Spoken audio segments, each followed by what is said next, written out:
International जो organisations हैं, international organisation जैसे आप यूएनओ की बात करें, आप ईयू की बात करें, आप सार्क की बात करें, आप आसियान की बात करें, आप एपेक की बात करें, आप गल्फ कॉरपोरेशंस की बात करें, तो जितने संगठन हैं उन संगठनों के साथ हमारे किस प्रकार के संबंध हैं उनको हम जानेंगे, उनको हम स्टडी करेंगे। फिर दोस्तों पर्यावरण, टेररिज्म, डायस्पोरा, ये टॉपिक भी चर्चा में रहते हैं तो पूछे भी जाते हैं। जैसे हम बात करें इन्वायरमेंट की, पर्यावरण की, पर्यावरण एक हॉट एंड बर्निंग इशू है और इन ऑल द वर्ल्ड।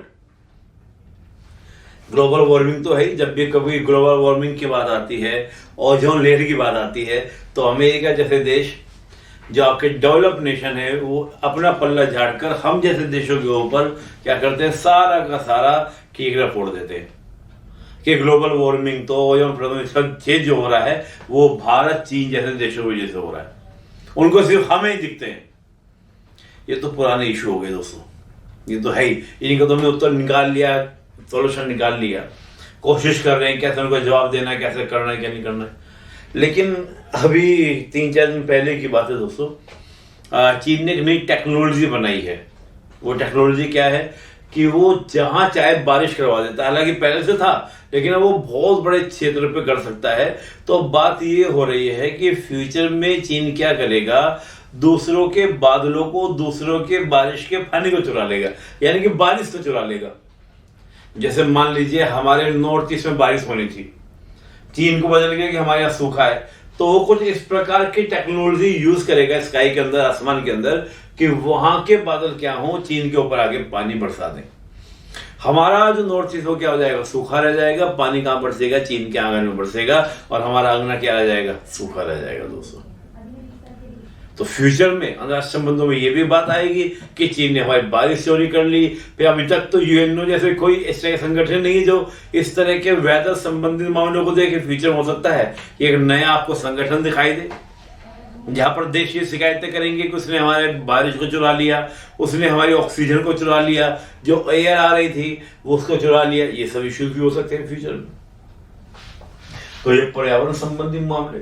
फिर दोस्तों आपका टेररिज्म, आतंकवाद हमेशा बर्निंग इशू रहा है, जानते ही हैं, चाहे वो पाकिस्तान प्रायोजित आतंकवाद हो या वैश्विक स्तर पर आतंकवाद की बात करें, ISIS की बात करें, किसी की बात करें, तो हमेशा आतंकवाद क्या रहा है, बर्निंग इशू रहा है। इसको भी हम लोग स्टडी करेंगे। क्लियर दोस्तों, ISIS है आपका, सारे जो भी संगठन है क्या, उनकी योजना क्या होती है, वो ऐसा करते क्यों हैं, इनको फंड्स कहाँ से मिलते हैं, आतंकवाद को कंट्रोल कैसे किया जा सकता है, अंतर्राष्ट्रीय संगठन या अंतर्राष्ट्रीय जगत की पूरा अगर अंतर्राष्ट्रीय समुदाय की बात करें, इंटरनेशनल कम्युनिटी की बात करें, तो वो कितना इसमें योगदान दे सकती है, तो सबको हम लोग स्टडी करेंगे। फिर अगला टॉपिक दोस्तों आपका डायस्पोरा। डायस्पोरा बहुत महत्वपूर्ण है, बहुत इंपॉर्टेंट है। क्यों इंपॉर्टेंट है दोस्तों, ये सोचने वाली बात है। डायस्पोरा कैसे कहते हैं, पहले जान ले, फिर इसको मैं बताऊं, क्योंकि कई बार हो सकता है कि डायस्पोरा ही ना पता होगी। What is the meaning of diaspora? प्रवासी भारतीय। प्रवासी भारतीय यानी कि वो भारतीय, वो इंडियन जो है तो इंडिया का, लेकिन रह कहां पर रहा है, विदेशों में रहा है, उसको हम लोग क्या बोलते हैं, डायस्पोरा बोलते हैं, प्रवासी भारतीय। क्लियर दोस्त, प्रवासी भारतीय यानी कि वो जो है इंडिया का लेकिन रह कहां रहा है, विदेशों में रहा है। दुनिया का दोस्तों सबसे बड़ा डायस्पोरा इंडियन डायस्पोरा है, इंडियन डायस्पोरा। आपको बड़ा आश्चर्य होगा, लगभग 25 मिलियन का आपका इंडियन डायस्पोरा है वर्ल्ड के सभी डायस्पोरा में। यानी कि वे भारतीय जो हैं तो इंडियन, लेकिन काम करने की वजह से, कई वजह से कहां रह रहे, विदेशों में रह रहे। सबसे बड़ा डायस्पोरा। और दोस्तों केवल बड़ा ही नहीं है, सबसे स्ट्रॉन्ग पोजीशन में डायस्पोरा है। और ये इंडिया के साथ संबंधों को ही नहीं, बल्कि अब तो विदेशों की राजनीति को भी क्या करता है, प्रभावित करता है। और देखिए कितना ताकतवर इंडियन डायस्पोरा, इसको मुझे बताने की जरूरत नहीं है। अभी रिसेंटली अमेरिका के राष्ट्रपति के चुनाव हुए हैं और साथ ही उपराष्ट्रपति के चुनाव हुए हैं। और उपराष्ट्रपति के चुनाव में कौन जीती हैं, मुझे बताने की जरूरत नहीं है। कनाडा को आप देख सकते हैं, कनाडा के कई मिनिस्टर आपके इंडियंस हैं। इंडियंस की पॉलिसी के बगैर वहां पर कनाडा की कोई पॉलिसी बनती नहीं है दोस्तों। आप गल्फ कंट्रीज को देखेंगे, मिडिल ईस्ट कंट्रीज को देखेंगे, उन सभी कंट्री की भी स्थिति यही है कि इंडिया के बगैर वहां पर पॉलिसीज नहीं बनती है, इंडियंस के बगैर। तो इतना मजबूत डायस्पोरा, कितना मजबूत डायस्पोरा होगा आप इसकी कल्पना नहीं कर सकते। ठीक है दोस्तों, तो इस सब को हम लोग क्या करते हैं, अंतर्राष्ट्रीय संबंध में पढ़ते हैं। अब बात करते हैं कि अंतर्राष्ट्रीय संबंध में हमको पढ़ने का तरीका क्या है, पढ़ा कैसे जाता है, पहली बात तो ये। और दूसरा, अंतर्राष्ट्रीय संबंध का सिलेबस मैंने आपको बताया, पढ़ने का तरीका क्या होता है, इसमें पढ़ना क्या होता है, कैसे नहीं पढ़ना होता। देखिए वैसे तो पुस्तकें हैं अंतर्राष्ट्रीय संबंधों की भी, लेकिन ये टॉपिक एक ऐसा टॉपिक है जो बहुत ही डायनामिक टॉपिक है, बहुत डायनामिक। मतलब डेली वाइज डेली क्या होता है, बदलता रहता है।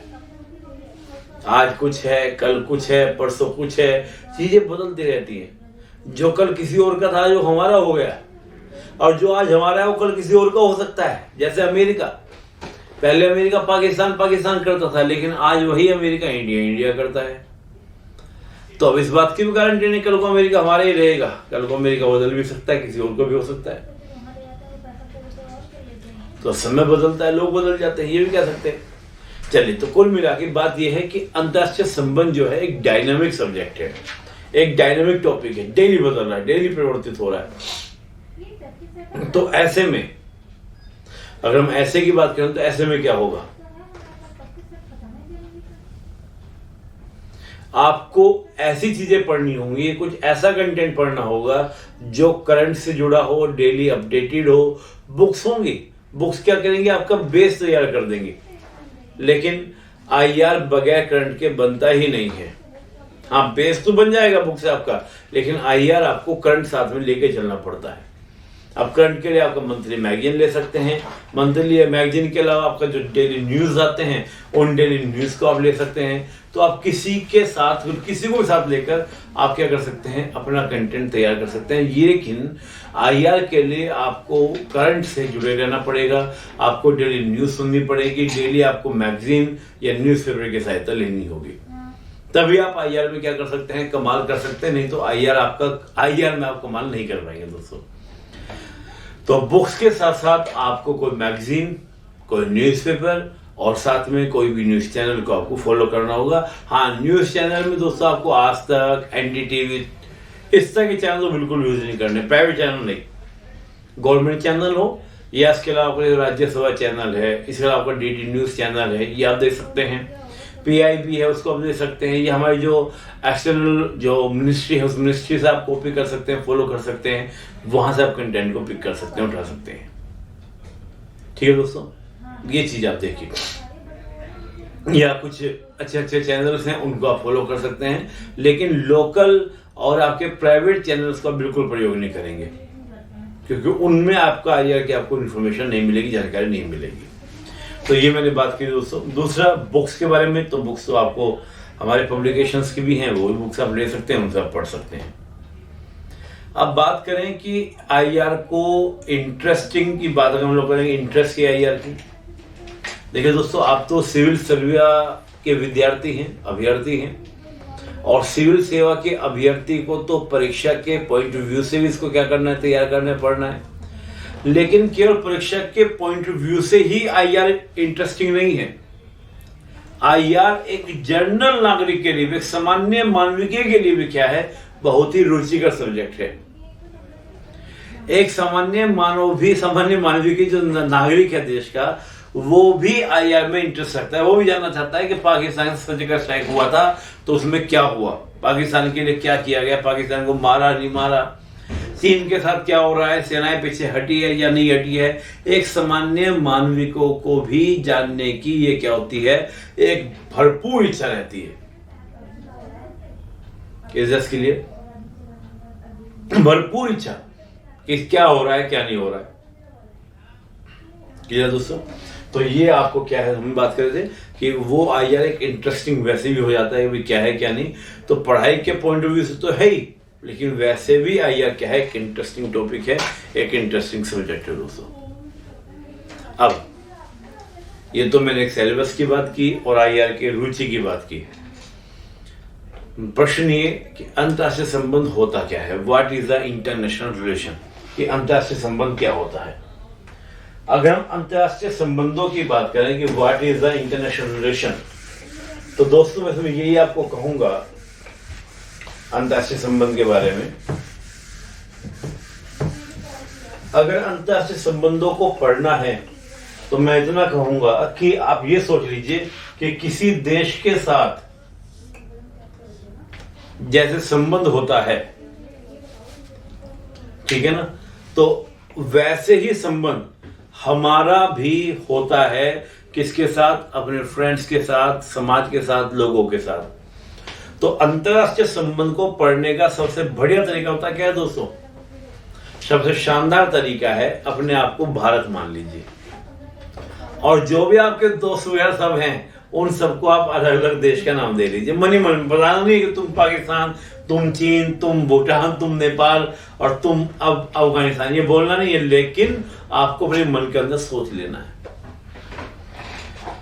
जैसे आप संबंधों का निर्माण करते हैं अपने मित्रों के साथ, समाज में सब लोगों के साथ में, किसी के साथ अच्छे संबंध, किसी के साथ बुरे संबंध, एक दूसरे की हेल्प के लिए, एक दूसरे की रिक्वायरमेंट के लिए, सेम उसी तरह अंतर्राष्ट्रीय संबंध भी होते हैं। अंतर्राष्ट्रीय संबंध क्या है, अगर मैं इसकी परिभाषा को देने का प्रयास करूं, मैं ये कह सकता हूं कि देश का विश्व के अन्य देशों के साथ संबंध बनाना। संबंध कैसा, वो आर्थिक भी हो सकता है, सामाजिक भी हो सकता है, राजनीतिक भी हो सकता है, सांस्कृतिक भी हो सकता है, सामरिक भी हो सकता है, सैनिक भी हो सकता है, कोई भी संबंध हो सकता है जिसके साथ, दुनिया के और देशों के साथ। ठीक है दोस्तों, जिस प्रकार आप अपने व्यक्तिगत जीवन में समाज के अन्य लोगों के साथ क्या करते हैं, संबंधों का निर्माण करते हैं, संबंधों को बनाते हैं, तो उसी प्रकार देश भी विश्व के साथ क्या करता है, अंतरक्रिया करता है, उनसे संबंध बनाता है, उनसे रिलेशंस को डेवलप करता है, चाहे वो आर्थिक हो, सामाजिक हो, राजनीतिक हो, सांस्कृतिक, कोई भी संबंध हो। क्लियर। प्रश्न ये है कि इन संबंधों की आवश्यकता क्या है। देखिए दोस्तों, जैसे मैं हमेशा बोलता हूं, मैंने कहा ना कि आप अपने आप को रख लीजिए अंदर संबंध में, अपने आप को बाहर समझ लीजिए। क्या भैया आप अकेले रह सकते हैं जीवन में? पहली तो बात है कि एक दूसरे की आवश्यकताएं होती हैं, एक दूसरे की क्या होती है, रिक्वायरमेंट होती है। कोई भी व्यक्ति अपने आप में पूर्ण नहीं होता, ऐसे ही जैसे कोई भी व्यक्ति अपने आप में पूर्ण नहीं होता, तो उसी प्रकार देश भी अपने आप में पूर्ण नहीं होता। हर कुछ एक देश के पास में उत्पन्न नहीं होता, पैदा नहीं होगा, होता भी है तो वो जो क्वालिटी है, वो क्वालिटी डेवलप नहीं हो पाती है। जैसे मैं एक एग्जांपल आपको दे रहा हूं, जो चीज सूक्ष्म वातावरण में उत्पन्न होती है वो भारत में उत्पन्न होगी क्या, उतनी बेटर नहीं हो पाएगी। किसी की बात में, किसी चीज की बात करूं, अब मान लीजिए आप गाड़ी चलाते हैं, हिंदुस्तान के अंदर गाड़ी चला रहे हैं, लेकिन तेल कहां से आप ला रहे हैं, कहां से, मिडिल ईस्ट से ला रहे हैं, वेस्ट एशिया से ला रहे हैं। आपके यहाँ तो तेल नहीं होता भी है, थोड़ा ही होता है, तो इतना नहीं कि आपकी गाड़ियों की पूर्ति कर देगा, आपकी कारों की, आपके बाइक्स की, आपके ट्रकों की, आपके ट्रेन की पूर्ति कर देगा, नहीं करेगा। आप बाहर से लाते हैं खरीद कर, क्योंकि उन्हीं के यहाँ पर वो तेल है। तो जैसे आपके जीवन में आवश्यकताएं होती हैं किसी अन्य की, तो ऐसे देश के लिए भी आवश्यकताएं, तो देश क्या करेगा, उसके संबंधों का निर्माण करेगा। और मैं केवल आवश्यकता के लिए नहीं कहता, मैं केवल ये नहीं कहता कि आप संबंधों का निर्माण केवल आवश्यकता के लिए कीजिए। आवश्यकता के लिए ही नहीं, विकास के लिए भी, डेवलपमेंट के लिए भी आपको क्या करना पड़ता है, अंतर्राष्ट्रीय संबंधों का निर्माण करना पड़ता है, इंटरनेशनल रिलेशन का निर्माण करना पड़ता है। किसके लिए, विकास के लिए भी। विकास के लिए कैसे दोस्तों, हम जो है ना खुद कुछ नहीं सीखते ज्यादा। जब हम समाज में मिलते हैं, लोगों से मिलते जुलते हैं, समाज कुछ हमें सिखाता है, कुछ हम समाज को सिखाते हैं, तो ये एक क्रिया होती है। हम एक अकेले कमरे में छोड़ दिया जाए पूरी जिंदगी, तो क्या हम कुछ सीख पाएंगे? नहीं सीख पाएंगे। हम समाज को देखेंगे, दुनिया को देखेंगे, पब्लिक को देखेंगे, तो उनको देखने से हमारे मन में क्या होता है, विचार डेवलप होते हैं, बातें आती हैं, हम लोग उसके अकॉर्डिंग क्या करें, हम ढाल लेते हैं। चीजें बढ़ती है, विकास होता है, व्यक्तित्व का निखार होता है। जैसे मैं एक छोटा सा आपको एग्जाम्पल देता हूँ, बच्चों को स्कूल में क्यों भेजा जाता है? मान लीजिए एक बहुत अमीर बाप का बेटा है, बेटी है, उनके में तो इतनी क्षमता है कि वो जिस टीचर को चाहे बुलाकर घर में पढ़वा दें, टीचर कहेंगे सब एक एक घंटा आके डेली पढ़ाएंगे, सब टीचर जाके घर पढ़ाएंगे, अच्छी सैलरी मिलेगी। ये स्कूल सैलरी ना मिले उनको, वो बंदा अकेला दे देगा, भाई बड़े घर का बेटा है, बड़े घर की बेटी है। लेकिन फिर भी माँ बाप क्या करते हैं, बच्चे को स्कूल में भेज रहे हैं। क्यों? मुझे कहानी याद आई इस बात पे, आपको कहानी सुनाऊंगा तो आप समझिएगा कि संबंध क्यों जरूरी है। आपने एक नाम सुना होगा महात्मा बुद्ध का, जिनका बचपन का नाम था सिद्धार्थ। किसी ने उनके पिताजी को बोल दिया कि ये राजा बनेंगे या फिर बहुत बड़े संत बनेंगे, बोल दिया। उनके मन में डर आ गया, तो उन्होंने क्या किया, स्कूल में बच्चे को ना भेजकर, सिद्धार्थ को विद्यालय में ना भेजकर, बल्कि क्या किया, घर पे बुलाकर टीचर पढ़वाना शुरू कर दिया। और सिद्धार्थ जब पहली बार गए समाज में, दुनिया को देखने निकले, तो उनको उसमें ही इतना दुख हुआ कि उनको वैराग्य उत्पन्न हो गया, सब छोड़ संन्यास ले लिए। तो यही बात मैं कह रहा हूं कि हम स्कूल में इसलिए जाते हैं, स्कूल में केवल पढ़ने के लिए नहीं जाते हैं, पढ़ाई तो घर भी हो सकती है आकर। स्कूल में सोसाइटी से जुड़ने जाते हैं, समाज से जुड़ने जाते हैं, कुछ हम उनसे सीखते हैं, कुछ हम उनको सिखाते हैं। समाज आपस में अंतर क्रिया करते हैं, लोग आपस में अंतर क्रिया करते हैं, हम एक दूसरे को देखा देखी करके सीखते हैं। हाँ या ना? कोई बच्चा अगर गांव से पहली बार आए और दिल्ली जैसे शहर में आ जाए, तो उसको दिल्ली में आने के बाद दिल्ली में कुछ जगह तो ऐसे उसको ये यकीन ही नहीं होगा कि ऐसी भी दुनिया होती है, ऐसे भी लोग होते हैं, ऐसी भी जगह होती है। यकीन होगा? नहीं होगा, बिल्कुल यकीन नहीं होगा। उसके बाद पता नहीं कहां पर आ गया, कहानी आ गया, ये तो होता ही होता है। तो अंतर्राष्ट्रीय संबंध केवल आवश्यकता के लिए नहीं, विकास के लिए जरूरी है। कुछ देश हमसे सीखते हैं, कुछ हम देशों को सिखाते हैं।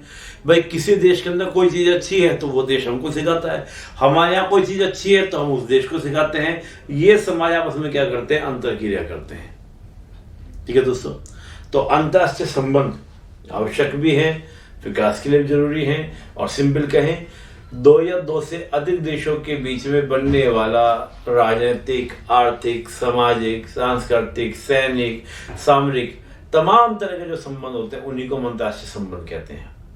और यहाँ केवल देश की बात नहीं, संगठनों के साथ भी, क्योंकि कई संगठन ऐसे हैं जो देशों से ही महत्वपूर्ण हो गए, जैसे EU, यूरोपीय यूनियन, आसियान, ये सब वही देश हैं जो और देशों के साथ, देश मुकाबले बल्कि संगठनों से अच्छे संबंध बना के इसमें ठीक रहता है, व्यवस्था रहती है। ठीक है दोस्तों, तो ये था अंतर्राष्ट्रीय संबंध का, हमने एक छोटा परिचय लिया। आपको ये सेट पढ़ने में मदद कर रहा है तो हमें ज़रूर बताएं कमेंट में कमेंट करके। अगले सेट में हम फिर मिलेंगे नए सवालों के साथ। तब तक हमारा करिए इंतज़ार और अभी दीजिए अनुमति। नमस्कार।